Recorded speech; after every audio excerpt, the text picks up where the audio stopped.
Bill बनाने के लिए अब हमें अपना पहला बिल क्रिएट करना है। बिल बनाने के लिए हमने मेकर वाली आईडी ओपन करी है, एजेंसी डीओ, ये हमारी मेकर आईडी है। मेकर आईडी में हम गए एक्सपेंडिचर में, एक्सपेंडिचर में जाके ऐड न्यू क्लिक करेंगे।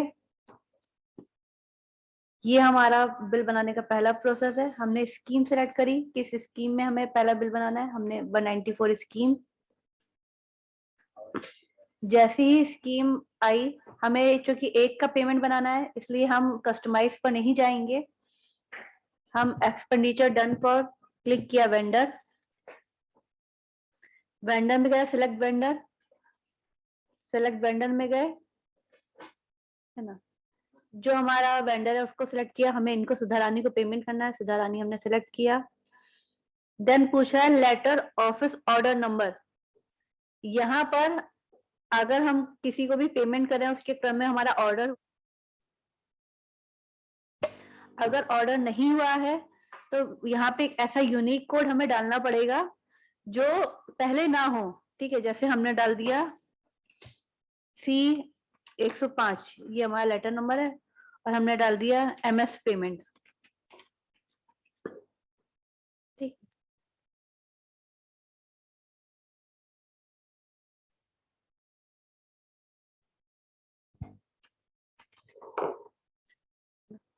ये हमने डाला। अगर ऑर्डर हुआ है इस क्रम में तो आप चूज फाइल में अपलोड कर दीजिए वो ऑर्डर, और अगर ऑर्डर नहीं हुआ है तो हमें यहाँ पे सिर्फ लेटर डाल के छोड़ देना है। Upload sanction letter, sanction date, जो भी हमारी डेट है वो हमें डालनी है। डेट हम आज की डेट में बिल बना रहे हैं तो हम आज की ही डेट डाल देते हैं। ठीक, देन ये दिखा रहा है टोटल अवेलेबल अमाउंट, ये इतना हमारा बजट है, ठीक है, जो इस टाइम हमारे पास है। देन टोटल अमाउंट, अब टोटल अमाउंट हमारा रहेगा क्योंकि हम सैलरी बना रहे हैं तो जितने भी हमारे डिडक्शन है उसको इंक्लूड करके, यानी हमारी बेसिक में हमें इनको पेमेंट करना है, तो इन तीनों का sum, basic plus HRA plus DA का सम हम यहाँ पे क्या करेंगे, फिल करेंगे। ठीक है, मैं एक आइडिया से बना रही हूँ, जैसे 50,000 रुपए, 5,000 रुपए इनका DA है और 1,000 रुपए इनका HRA है, ये मैं मान के चल रही हूँ। तो इसका टोटल हुआ 5,000, वो 56,000। तो वो मैंने यहाँ पे total amount basic plus HRA plus DA total करके मैंने यहाँ पे डाल दिया। नरेशन में आप दे दीजिए आप किस लिए पेमेंट कर रहे हैं, तो मैंने लिख दिया MS पेमेंट नवंबर 2021 का पेमेंट कर रही हूँ। ठीक, वाउचर नंबर ऑटोमेटिक जनरेट होगा, वो आपको फिल नहीं करना है। अब जो मेन हमारा आया स्कीम कंपोनेंट यानी हेड, जो हम चूज करते हैं, ठीक है, तो हेड में आप ध्यान रखेंगे, जैसे सेलेक्ट स्कीम में गए, अब किस हेड के अंदर आपको पेमेंट करना है। समृद्ध बाल विकास योजना, जिला स्तरीय स्टाफ, अनु अनुस्मारक एवं मूल्यांकन, या IEC, जिसमें आपको पेमेंट करना है आपको उसके हेड के आगे प्लस पे चूज करना है। जैसे आपको पता होगा DPO का पेमेंट जिला स्तरीय स्टाफ में आता है, बाकी सबका पेमेंट समन्वित बाल विकास योजना में आता है। तो हेड का आपको ध्यान रखना है। हम MS पेमेंट कर रहे हैं तो हम पहले वाले हेड में गए। अब पहले हमें देनी है सैलरी, तो हमने सैलरी पे चूज किया। एक्सपेंस टाइप, ये हमारा रिवेन्यू है, रिवेन्यू पे क्लिक किया। अब परसेंटेज पूछ रहा है अमाउंट, हम यहाँ पे अमाउंट फिल कर देते हैं, वो ऑटोमेटिक परसेंटेज कैलकुलेट कर देगा।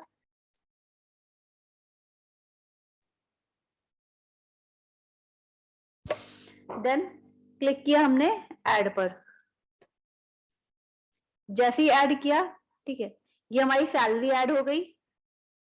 अब ये देखिए यहाँ पर ये जो हमने टोटल अमाउंट दिया था उसमें से वो 50,000 घटा के 6,000 बैलेंस बता रहा है, यानी 6,000 का भी हमें और फिलअप करना है इसमें।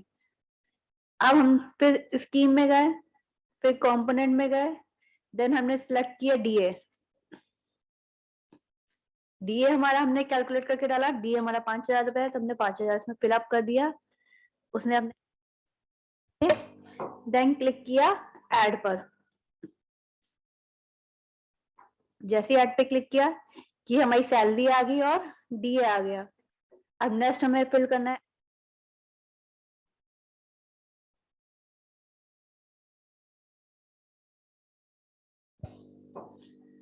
देन हमने HRA का अमाउंट भरा, ठीक है, HRA ऐड किया। ये हमारे तीनों सैलरी, DA, HRA, यहाँ पे आप देखेंगे टोटल बैलेंस जितना हमने लिया था कंपोनेंट वाइज भर के पूरा शून्य हो चुका है, यानी ये हमारी फीडिंग अब सही हुई है। ठीक है, अब हमें नेक्स्ट स्टेप पे जाना है, तो हमें इन तीनों को सेलेक्ट कर लेना है, देन हमें नेक्स्ट स्टेप पे जाना है। हमने इसको सेव किया, ये ऑटोमेटिक एक हमारा वाउचर नंबर जनरेट हो जाता है, आप इसको नोट कर सकते हैं। Then click on okay.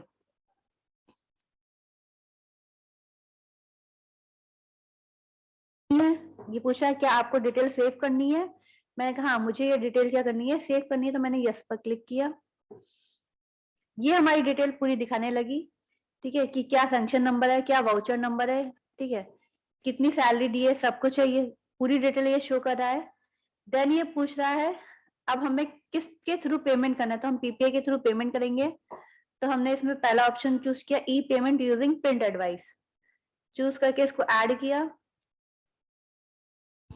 ये पूछा है नरेशन फॉर पासबुक, पासबुक में हमें कुछ नरेशन देनी है, तो हमने दे दी नवंबर 2021, यानी पास जब हमारे सैलरी पेमेंट होगी तो पासबुक में लिख के आएगा। यहीं पे इनका नाम दिखाने लगा, अकाउंट। क्या इसमें कोई डिडक्शन है, मैंने कहा हाँ इसमें डिडक्शन है, यस किया। यस करने के बाद इसको नेक्स्ट किया। नेक्स्ट में अभी हमसे पूछा है डिडक्शन टाइप, यानी आपको क्या क्या डिडक्शन करना है, ठीक है। तो जैसे इनका GPF 10,000 रुपीज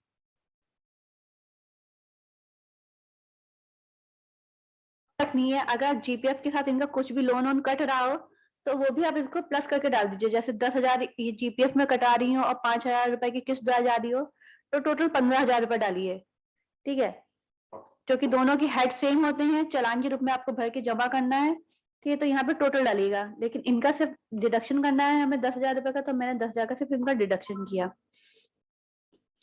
देन इसको ऐड कर दिया। नेक्स्ट आपको जितने भी डिडक्शन करने हैं, जैसे मुझे GIS देना है ना, तो GIS क्लिक किया। GIS में भी जो आप बचत और सेविंग होती है वो यहाँ पे प्लस करके डालिएगा, तो मैंने यहाँ पे टोटल अमाउंट डाला 200 रुपए, इसको ऐड किया। इनकम टैक्स, इनकम टैक्स काटना है मुझे इनका 500 रुपए। जितनी भी कटौतियां हैं आप एक एक करके सारी इसमें ऐड कर लेंगे, ठीक है। जैसे कुछ ऐसी कटौतियां जो आपको नहीं समझ डालनी है, कुछ ऐसी कटौतियां होती हैं, जैसे कोई व्हीकल एडवांस लिया है या कुछ है, अगर आपको समझ में नहीं आ रहा है तो इसमें अदर का ऑप्शन है, आप अदर में डाल दीजिए। मैंने डाल दिए 500 रुपए की कटौती। देन आप कंफर्म करने से पहले देख लीजिए मैंने इनका क्या क्या लेस किया, GPF, GIS, income tax, others, ये सब इनका लेस किया है, ठीक है। अगर कोई आप हो जाता है बाई चांस, तो आप उसको क्लिक करके यहाँ से रिमूव कर दीजिए, दोबारा उसको फिलअप कर लीजिए, ठीक है। देन अगर ये मेरा क्लिक किया, देन इसको मैंने क्या किया, कंफर्म, कि नहीं ये मेरी कटौतियां सही हैं, मुझे आगे बढ़ना है, confirm.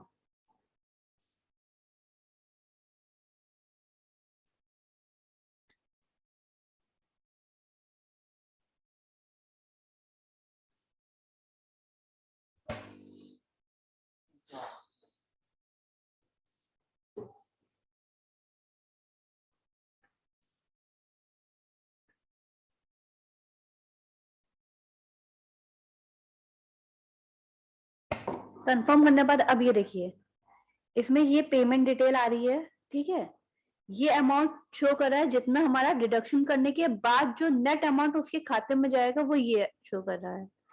Then bill deduction detail में सारी डिडक्शन डिटेल दे रहा है। स्कीम कंपोनेंट डिटेल में जो कंपोनेंट वाइज हमने डिटेल भरी थी वो दे रहा है, ठीक है। और नीचे वेंडर की डिटेल दे रहा है कि टोटल इतने का उसका पेमेंट था, ही है। आप इसको एक बार सही से चेक कर लीजिए। चेक करने के बाद इसको सबमिट फॉर अप्रूवल, यानी अगर आप सबमिट फॉर अप्रूवल भेज देंगे तो अब ये आपकी अप्रूवल वाली आईडी पे चला जाएगा। मैंने देखा, चेक किया,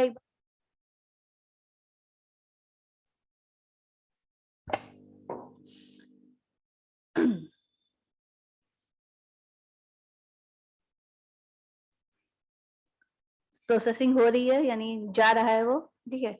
ये जैसे ही प्रोसेसिंग कंप्लीट हो जाएगी, अब ये बिल आपका मेकर वाली आईडी से चेकअप लिख रहा है सक्सेसफुली सेव फॉर सबमिट, यानी ये आपका क्या हो गया है, चेकर वाली आईडी पर चला गया है।